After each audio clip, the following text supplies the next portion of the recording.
Citoyen TV, la chaîne de l'Afrique digne et de sa diaspora.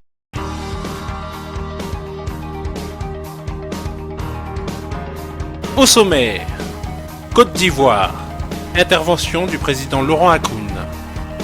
Actualité en RDC, actualité en France et pour finir, actualité en Russie. Commençons tout de suite avec la Côte d'Ivoire, intervention du président Laurent Hakoun. Le processus électoral qui s'est déroulé le 25 octobre dernier était un processus pipé en amont et en aval. En amont, tout le procès à travers la commission électorale indépendante, la cartographie électorale, le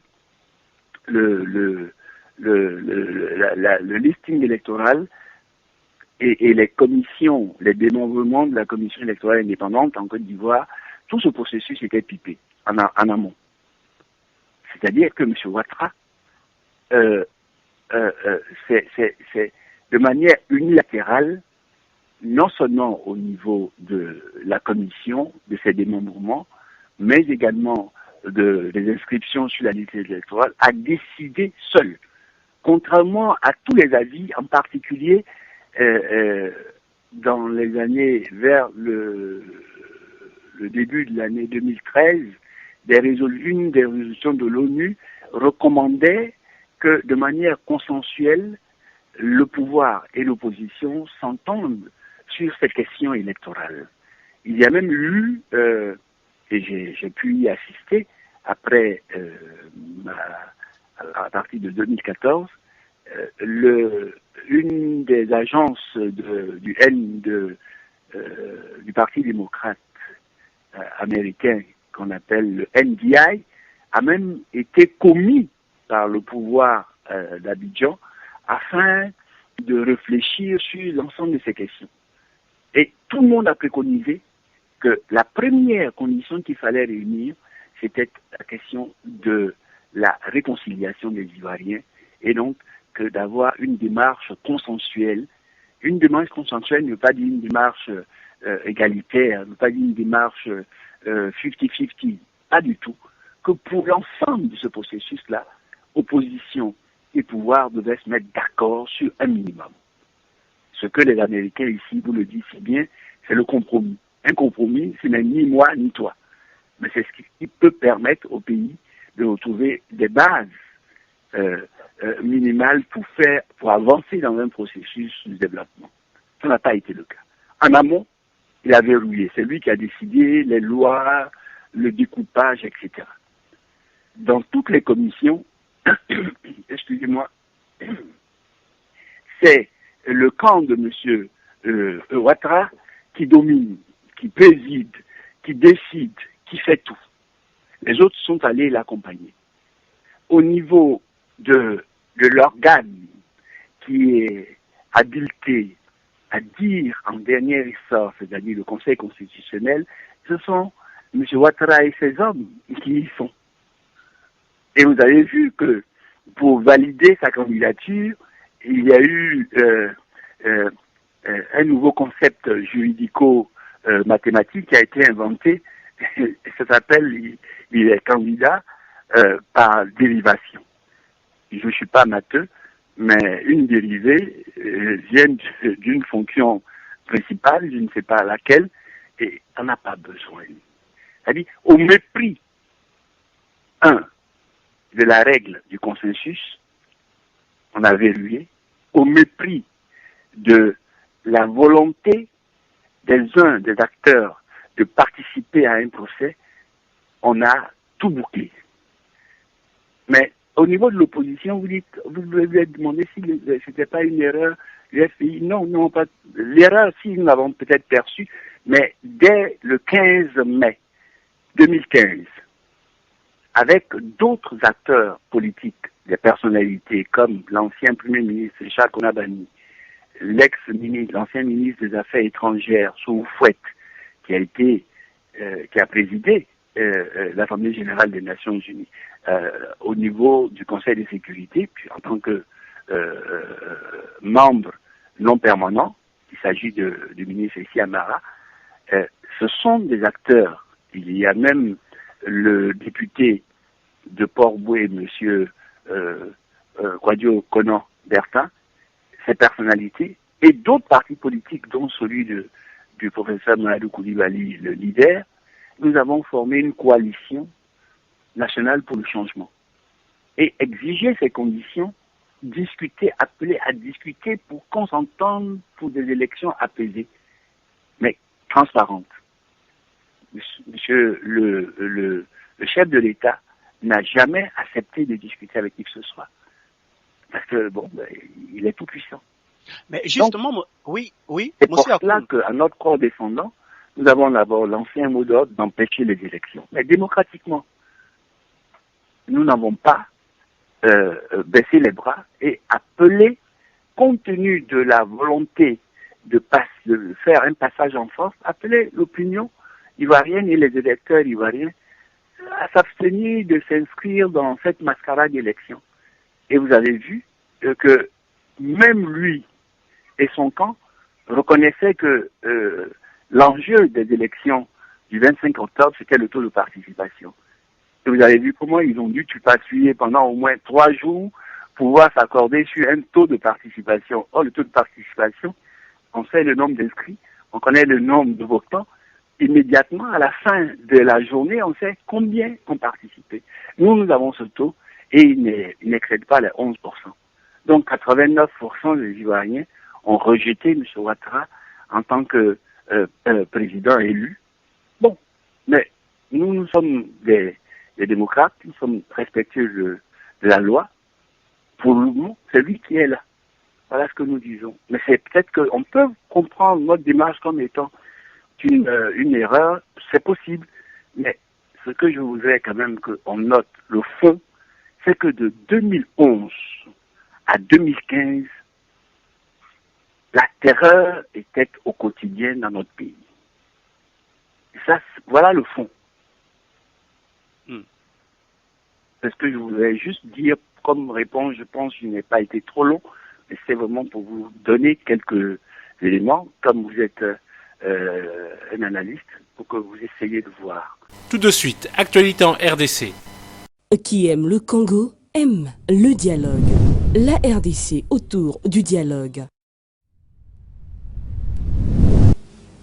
Quelle que soit l'austérité,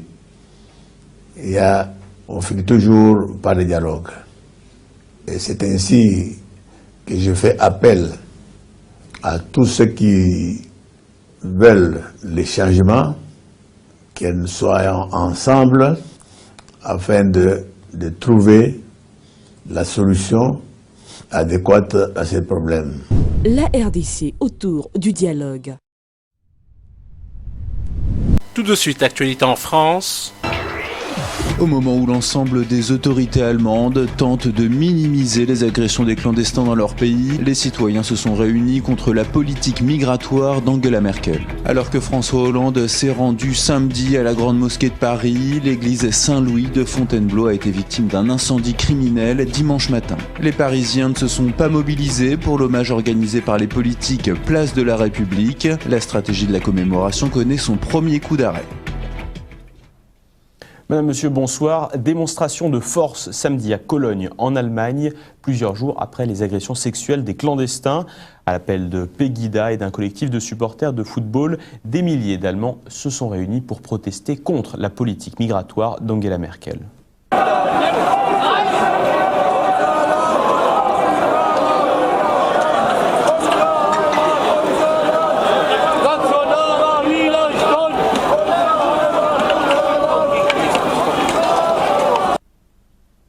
Avec détermination, les manifestants lançaient des slogans tels que « Merkel démission, nous sommes le peuple » ou encore « Réfugiés dehors ». En fin de mobilisation, l'important dispositif de police mis en place pour l'occasion, bien plus impressionnant que lors des attaques des clandestins, a dissipé le cortège en employant des canons à eau et du gaz lacrymogène.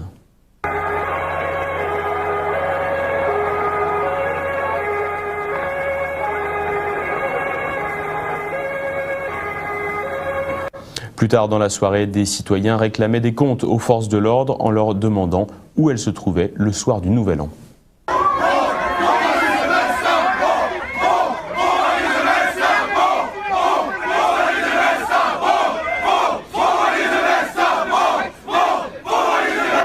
Plus efficace à contenir des manifestants contre l'immigration que les hordes d'agresseurs, la police allemande croule sous les plaintes déposées par désormais plus de 630 victimes d'agressions sexuelles à Cologne et Hambourg. Seule la police de Cologne, dont le chef a été mis à pied vendredi, les personnes incriminées sont en grande partie des clandestins originaires d'Afrique du Nord. Certains agresseurs détenaient des notes indiquant à la fois en allemand et en arabe, je cite « Je vais te tuer, je veux baiser » ou encore « Gros sein ». La Finlande, en proie elle aussi à l'afflux de clandestins, voit fleurir des groupes d'autodéfense chez elle, des groupes d'hommes non armés se revendiquant d'être des soldats d'Odin, en référence aux dieux de la guerre dans la mythologie nordique, ont été vus ces 5 derniers mois dans différentes villes autour de nouveaux centres d'accueil pour immigrés. Le vieux continent devient donc une bombe à retardement et un printemps européen n'est pas à exclure dans les prochains mois. Arnold Karskens, célèbre journaliste de guerre néerlandais, considère même que tous les éléments sont réunis pour un soulèvement de foule en Europe. Et pour finir, actualité en Russie. Eh bien, on s'annonce une guerre froide avec le retour du conflit entre les deux blocs, les États-Unis d'une part et la Russie de l'autre. Je ne pense pas qu'on aura de nouveau une guerre froide parce que à l'époque de la guerre froide, il y avait un consensus, notamment à l'Ouest, qui faisait qu'on était tous conscients qu'il y avait un danger communiste en face de nous. Et donc, sans contrainte, la France, par exemple, même celle du général de Gaulle, était du côté de l'Amérique. Même François Mitterrand, qui a eu des ministres communistes dans son gouvernement, avait dit les pacifistes sont à l'ouest, les missiles sont à l'est. Donc il y avait un consensus, et ce qui fait que Washington n'avait pas à forcer les membres de l'OTAN d'être solidaire. En revanche, aujourd'hui, l'alliance, l'OTAN ne fonctionne que sous la menace. Quand Washington veut obtenir quelque chose, par exemple de Paris, on l'a vu dans le cadre des livraisons du Mistral, c'est la menace.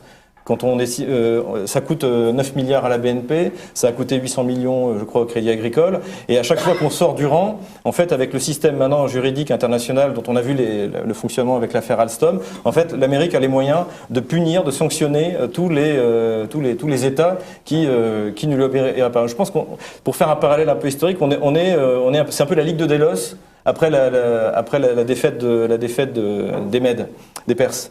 Donc la Ligue de Délos avait une raison d'exister, et puis après les Athéniens se sont dit mais c'est quand même beaucoup d'argent, qu'est-ce qu'on va en faire?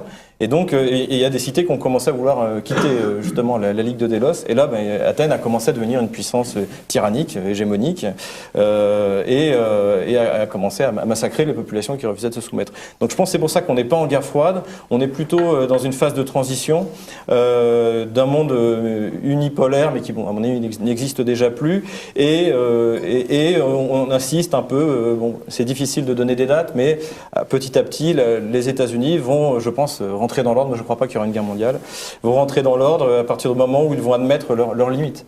Et même, vous voyez, un discours qui passe bien même aux États-Unis, puisque Donald Trump, c'est un peu le discours qui tient. Il a pas envie, il a envie de s'entendre bien avec la Russie, etc. Donc je pense qu'il faut que, pour reprendre ce que disait Emmanuel Todd, il faut que les Américains aient l'élégance qu'ont eu les Russes à la fin de l'Empire soviétique. C'est-à-dire de dire, bon, ok, ça ne marche pas, ça ne fonctionne pas, il faut faire autre chose, on se retire, que ceux qui veulent s'en aller, s'en aillent. Voilà.